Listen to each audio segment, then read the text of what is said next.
आओ गाय से प्रेम करें, जय गौ माँ जय गोपाल। हे मानव, हमने पूरे जीवन तुम्हारी सेवा में बलिदान करने के बाद ऐसी कौन सी गलती कर दी जो अंत में हमको ये सज़ा भुगतनी पड़ रही है। गौ माँ धरती का रूप है, तो अभी गौ माँ को काटा जा रहा है। निरपराधनी गौ माँ को काटा जा रहा है। गौ माता की दयनीय स्थिति है भारत में। क्या भारत के लाल अपनी माँ का ये हाल देख सकते हैं?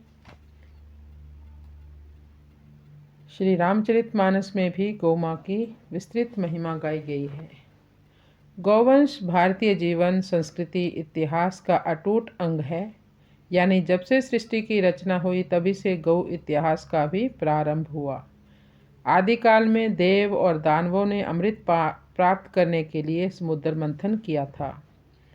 प्रभु ने कच्छप अवतार लेकर सुमेरु पर्वत को धारण किया और वासुकी नाग को रज्जु के तौर पर प्रयोग में लेकर मंथन किया गया, जिसमें सबसे पहले हलाहल विष की ज्वाला से तारने के लिए रतन स्वरूपा कामधेनु का प्रागट्य हुआ, जो सभी तरह की मनोकामनाओं, संकल्प और आवश्यकता पूर्ण करने में सक्षम थी।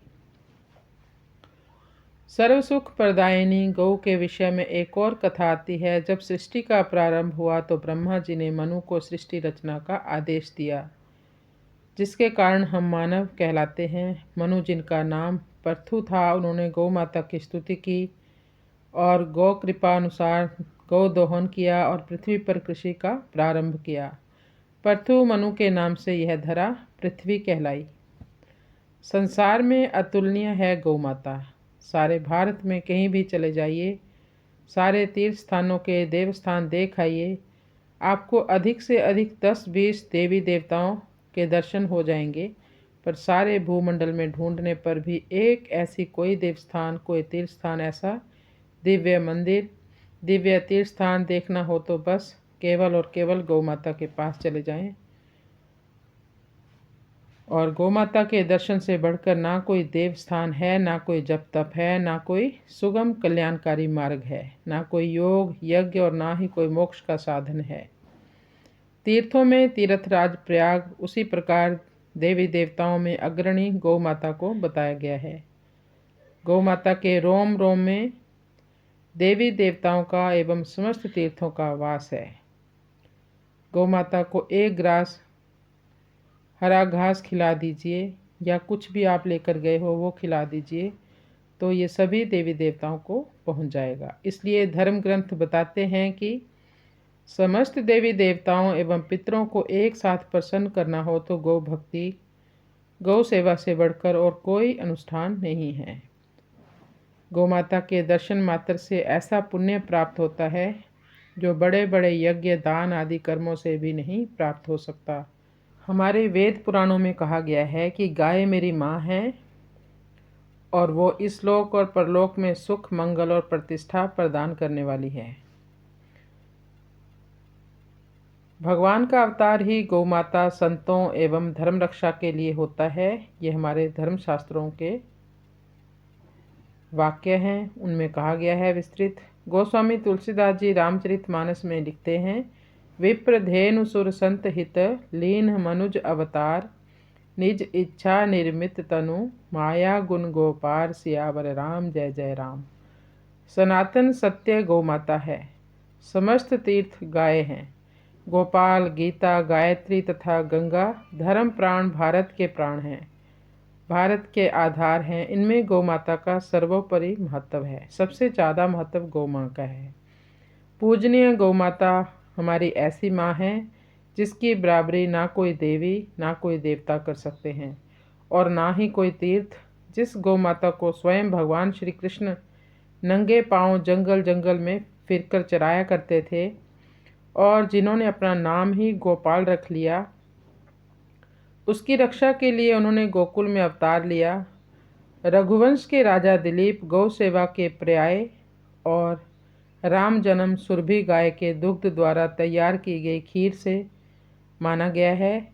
कृष्ण जो गोपाल के नाम से जाने गए, उन्होंने पूर्ण ब्रज क्षेत्र की रक्षा गोवर्धन पर्वत उठाकर की और माखन चोर कहलाए। औषधियों के स्वामी धन्वंतरी ने गौ भक्ति और गौ सेवा करके आरोग्य प्रदायिनी गोदुग्ध, गौ घी, गौ दधी, गौमूत्र और गोबर के मिश्रण से पंचगव्य की रचना कर डाली। यहाँ तक कि गाय के गोबर और गौमूत्र को एक पर्यावरण रक्षक के रूप में माना जाता था। और आज भी आप देखेंगे तो गौ महिमा से, पंचगव्य से कितनी तरह की बड़ी बड़ी बीमारियों को ठीक किया जा रहा है। और फर्श और घरों की दीवारों, रसोई में इस्तेमाल गौमूत्र का किया जाता था, पंचगव्य का होता था। शुद्ध रहने के लिए हर घर और मानव शरीर पर गौमूत्र छिड़काव एक आम बात थी, क्योंकि सभी के घरों में गौवंश होता था, तो ये उनके लिए सुलभ था। गोकुल यानी जहाँ पर 10,000 से अधिक गौवंश हों, वो गोकुल कहलाता है। और नंद जी के यहाँ तो हजारों गौवंश थे, तो उनको अधिपति के रूप में ही जाना जाने लगा। सनातन धर्म में कन्या को दुहिता का नाम दिया है, यानी जो गौ माँ का दूध का दोहन करने वाली हो। गाय का दान एक सबसे महान दान माना जाता था। शास्त्रों में कहा गया है कि सब योनियों में मनुष्य योनि श्रेष्ठ है, क्योंकि वह गौ माता की निर्मल आभा में अपने जीवन को धन्य कर सकते हैं।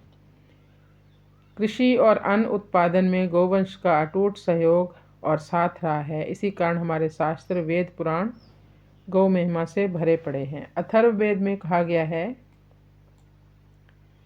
कि गौ मित्र देवता है। जब हमें वो देखती है तो वो मित्र भाव से देखती है। जब वो पीठ फेर लेती है हमारी तरफ से, तो वो आनंद भाव होता है उसका। हल तथा गाड़ी में जब बैल जोते जाते हैं तो वो विश्वदेव कहलाते हैं। यही विश्वरूप या सर्वरूप है, यही गौ रूप है, जिसे इस विश्वरूप का यथार्थ ज्ञान होता है। अथर्ववेद में ही कहा गया है, ब्राह्मण तथा क्षत्रिय विश्वरूप गौ के नितंब हैं। गंधर्व उनकी पिंडलियां हैं, अप्सराएं छोटी हड्डियां हैं, देवता इसके गुदा हैं, मनुष्य आंते हैं, अन्य प्राणी आमाशय हैं, राक्षस रक्त है तथा इतर मानव पैर हैं। गाय के संबंध में एक जगह कहा गया है,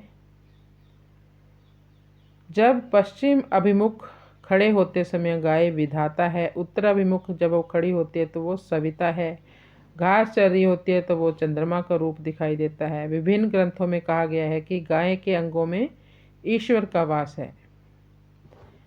गायों को संपत्तियों का भंडार कहा गया है। तो इसलिए गौ माँ को पहचानो। गौ महिमा अपार है, अपरंपार है। जो गौ माँ को पैर से ठोकर मारकर उठाता है और जो सूर्य की ओर मुंह करके मूत्र त्यागता है, संसार में फिर उसे छाया मिलना कठिन है। फिर भगवान उसको ऐसी ठोकर मारते हैं कि उसका मूल ही कट जाता है। प्रभु राम के वनवास गमन के बाद जब भरत उनसे मिलने वन में गए, तो प्रभु का सबसे पहला प्रश्न भरत जी से यही था कि तुम्हारे राज्य में गाय तो ठीक है ना।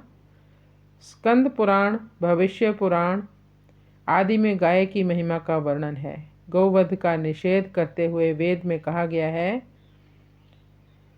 गौ रुद्रों की माता, वसुओं की पुत्री, अदिति पुत्रों की बहन, धृत रूप अमृत का खजाना है। प्रत्येक विचारशील मनुष्य को मैंने यही कहा है कि निरपराध व अवध्य गौ का कोई वध न करे। सो आपसे हाथ जोड़कर विनती है, हमारी इतनी भोली भाली गौ माँ को ना काटो, ये पाप अपने सिर पर ना लो। गौ माँ में 33 कोटि देवी देवताओं का वास है। उसकी पूजा करो, उसके दर्शन करो, आप धन्य हो जाएंगे। आपका मानव जन्म धन्य हो जाएगा। जय गौ माँ, जय गोपाल।